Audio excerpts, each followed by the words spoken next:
تیسرا ایمان نفسانی شہوات کے ذریعے.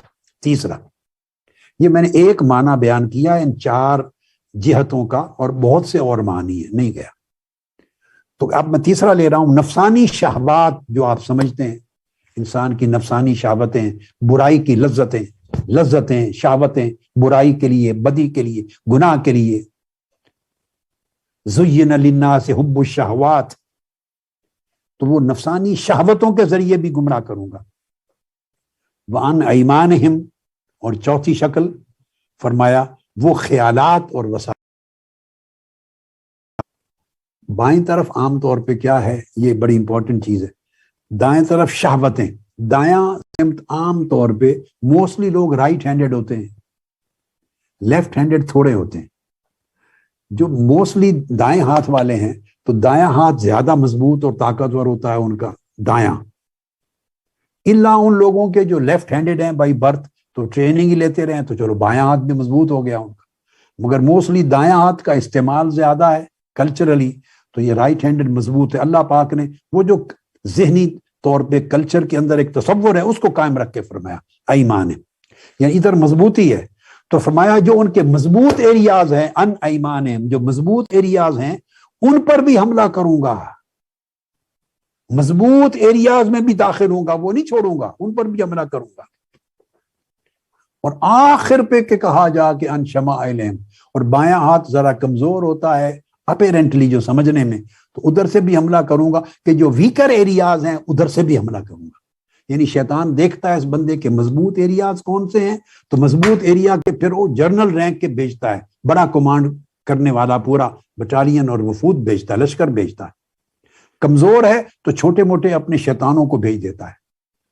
اور قرآن مجید نے ایک بات اصول کی کہی، یہ جو شیاطین ہیں یہ پھر وحی کرتے ہیں اپنے لوگوں کے دلوں میں، وسوسے ڈالتے ہیں.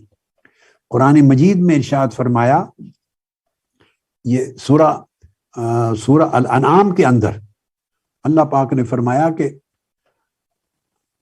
ان الشیاطین وان الشیاطین لیوحون الی اولیاءہم، کہ شیطان اپنے دوستوں کے دلوں میں خیالات ڈالتے ہیں. وہ جو میں نے کہا تھا من خلفہم اور ان شمائلہم، 2 چیزوں کو ملا کر، لیوحون الی اولیاءہم، اپنے دوستوں کے دلوں میں خیالات ڈالتے ہیں. یہ خواتر ہیں، خاطر، وسوسے یعنی خطرات ڈالتے ہیں، وساوس ڈالتے ہیں، وسواس ڈالتے ہیں، خیالات ڈالتے ہیں ان کی عقلوں کے ذریعے بھی، اور ان کے کمزور ایریاز میں بھی مختلف خیال ڈالتے ہیں تاکہ تذبذب میں مبتلا ہوں، انتشار میں مبتلا ہوں، شکوک و شبہات پیدا ہوں، ان کا اطمینان ختم ہو جائے، جہاں جمے ہوئے ہیں اس میں اضطراب آ جائے، کٹ جائیں، اور رشتہ تعلق وہاں سے کٹ جائے جہاں سے ہدایت کا ایک سلسلہ قائم ہے. تو اس طرح کر کے تمام سمتوں سے اس نے کہا میں حملے کروں گا اور ان کو ناشکر بنا دوں گا. وہ پھر شکر نہیں کریں گے. اور ناشکری کی ابتدا کہاں سے ہوتی ہے، یاد رکھ لیں، ابتدا بندوں کی ناشکری سے ہوتی ہے، پھر اللہ کی ناشکری کی طرف جاتا ہے. آقا علیہ السلام نے فرمایا جس نے بندے کا شکر ادا نہیں کیا اس نے میرا شکر ادا نہیں کیا. جس بندے سے آپ کو بھلائی ملی، جس بندے سے آپ کو رہنمائی ملی، جس بندے سے خیر ملی، جس بندے سے ہدایت ملی، جس بندے نے آپ کو سنوارا بنایا، اسی کا ناشکر جب ہوتے ہیں، جب اس کا ناشکر ہوتے ہیں تو اس کے بعد راستہ ناشکری کا کھل جاتا ہے. پھر بندہ چلتے چلتے اللہ کا بھی ناشکر، اللہ کا ناشکر ہو جاتا ہے.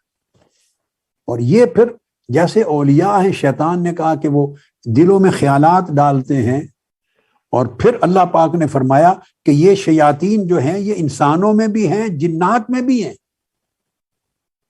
شیاطین من الجن والانس وجعلنا لکل نبی، ہر نبی کے لیے بھی مخالفت میں شیطان بنائے اور آپ کے لیے بھی ہیں. مگر شیاطین کو فرمایا من الجن والانس، یہ جنات کے بھی شیطان ہیں، ابلیس کے لشکر ہیں، اور انسانوں میں بھی لوگ ایسے ہیں جو شیطان ہو چکے ہیں، انسانوں میں بھی شیطان ہو چکے ہیں. تو آخری بات جو کنکلوڈ کر رہا ہوں وہ یہ کہ جس طرح شیطان ہیں انسانوں میں بھی اور شیطان جنات میں بھی، تو وہ حملہ آور ہو رہے ہیں. اور ان کے ذریعے ہدایت کے راستے ٹوٹ رہے ہیں، اور چاروں اطراف سے حملہ آور ہو کر وہ آپ کے معقولات کے ذریعے، محسوسات کے ذریعے، شہوات کے ذریعے اور خیالات کے ذریعے آپ کے اندر گمراہی کو انسرٹ کر رہے ہیں، داخل کر رہے ہیں۔ تو ایک جنگ ہے خیر و شر کی، اور حق و باطل کی، اور ہدایت اور گمراہی کی جنگ ہے روز اول سے۔ تو جس طرح ادھر شیاطین ہیں اور اولیاء ہیں، اس طرح اللہ پاک نے انسانوں کے اندر بھی اپنے ربانی ہدایت کو برقرار رکھنے کے لیے بھی اولیاء بنائے ہیں۔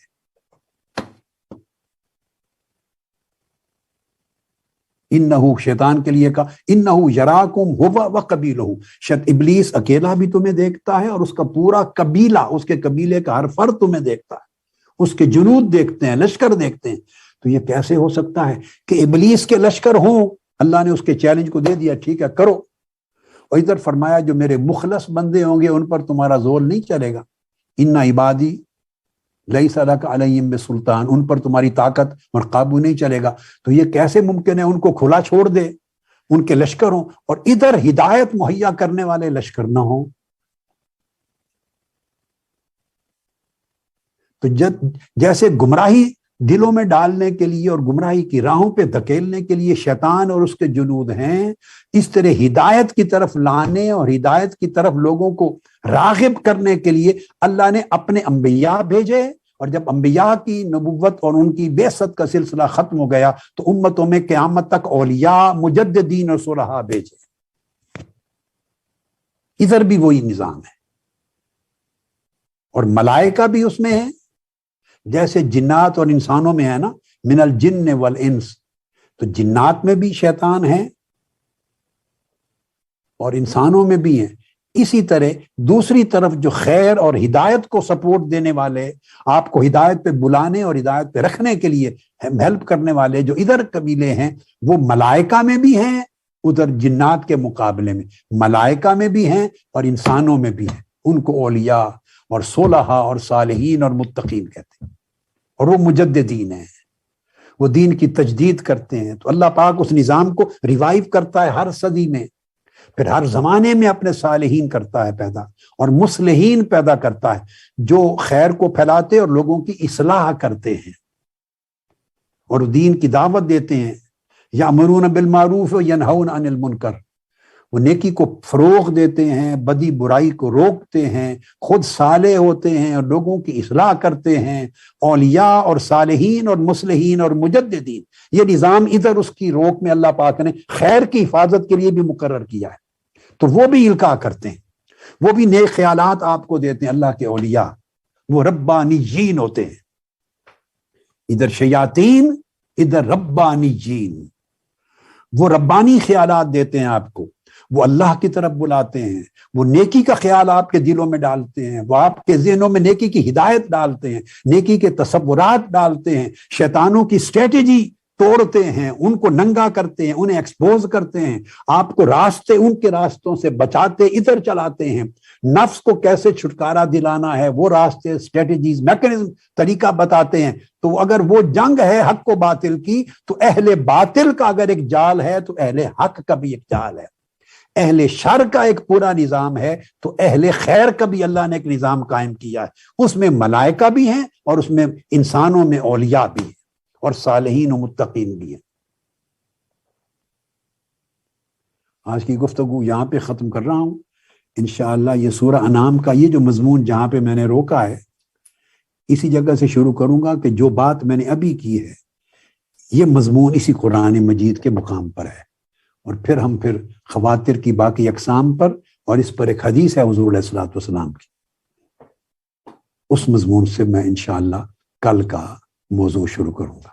اللہ رب العزت ہمیں صحیح فہم عطا کرے اور ہمارے حال پہ رحم فرمائے، ہمیں شر سے محفوظ کرے اور خیر پر استقامت دے اور خیر کو سمجھنے کی توفیق دے۔ خیر کے لیے اللہ پاک ہمارا دل کھولے، خیر سے ہماری رغبت قائم فرمائے، اور خیر پہ ہمیں ثبات، ہدایت پہ استقامت دے۔ اللہ مبارک کرے آپ کا سحور، آپ کی عبادات اور آپ کا بیٹھنا اور جاگنا۔ وما علینا الا البلاغ، والسلام علیکم ورحمۃ اللہ وبرکاتہ۔